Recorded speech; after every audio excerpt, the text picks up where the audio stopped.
বাংলাদেশের মানুষ সারা জীবন এই আওয়ামী ফেসিবাদী ইসলাম বিদ্বেষী আওয়ামী লীগের বিরুদ্ধে এই ধিক্কার জানিয়েই যাবে যে তারা মুসলিম বিদ্বেষী, ইসলাম বিদ্বেষী, আলেম বিদ্বেষী, সারা পৃথিবীতে ইসরায়েল পন্থীদের সমর্থক ছিল।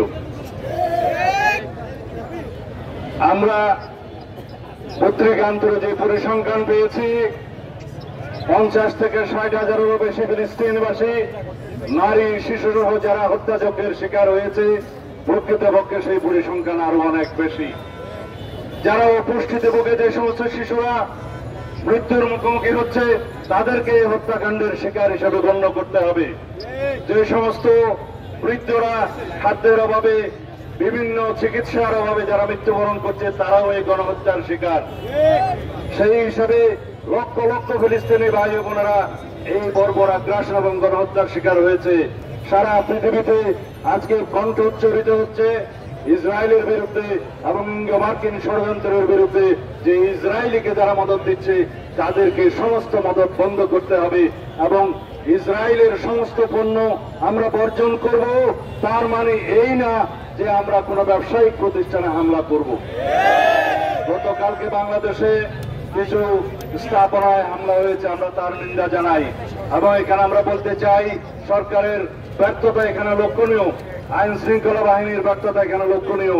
তাদের উচিত ছিল আগের থেকে এখানে সতর্কতা অবলম্বন করা, তাহলে বাংলাদেশের নামে এই বদনামটা আমাদের নিতে হতো না। আমি আপনাদের সামনে আজকে এই মুহূর্তে বিএনপির পক্ষ থেকে একটি ঘোষণা দিতে চাই। আমরা ফিলিস্তিনি জনগণের পক্ষে এই গণহত্যার, ইসরায়েলি গণহত্যার প্রতিবাদে এবং বর্বর আগ্রাসনের প্রতিবাদে বাংলাদেশ জাতীয়তাবাদী দলের পক্ষ থেকে অতি শিগগির সারা বাংলাদেশে এবং কেন্দ্রীয়ভাবে আমরা একটি বৃহৎ কর্মসূচির ঘোষণা করব।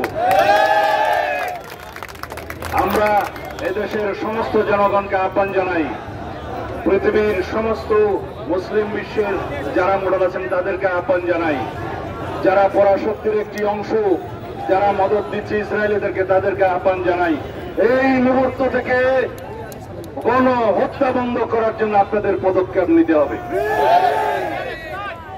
জাতিসংঘের ভূমিকা প্রশ্নবিদ্ধ, কিন্তু ইসরায়েলিরা কখনো জাতিসংঘের কোন রেজলিউশনের প্রতি সম্মান দেখায়নি।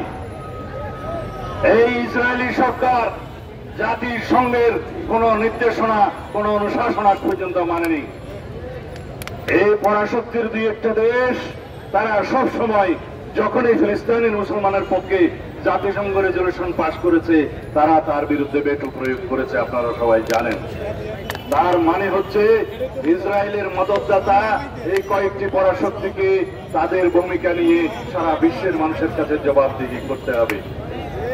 যতদিন পর্যন্ত ফিলিস্তিন মুক্ত না হবে, যতদিন পর্যন্ত ফিলিস্তিনে গণহত্যা বন্ধ না হবে, যতদিন পর্যন্ত ইসরায়েলি বর্বর আগ্রাসন বন্ধ না হবে, ততদিন পর্যন্ত আমরা অবিরত বাংলাদেশ এবং সারা পৃথিবীর মানুষকে আহ্বান জানাবো। আমরা আমাদের প্রতিবাদ এবং নিন্দা আমাদের জানাতে থাকতেই হবে। এটাই আমাদের এই পর্যন্ত করণীয়ের মধ্যে আছে। আমি এই চৈত্রের ভর দুপুরে আপনারা অনেক কষ্ট করে আমাদের বক্তব্য শোনার জন্য আপনাদের প্রতি সত্যি কৃতজ্ঞতা এবং ধন্যবাদ জানাই। যে সমস্ত ছাত্রছাত্রীরা আজকে এই আয়োজনে অংশগ্রহণ করেছেন, সারা বাংলাদেশে করছেন, তাদের প্রতিও ধন্যবাদ এবং কৃতজ্ঞতা জানাই। আমি এই বলে আমার বক্তব্য শেষ করছি। ধন্যবাদ।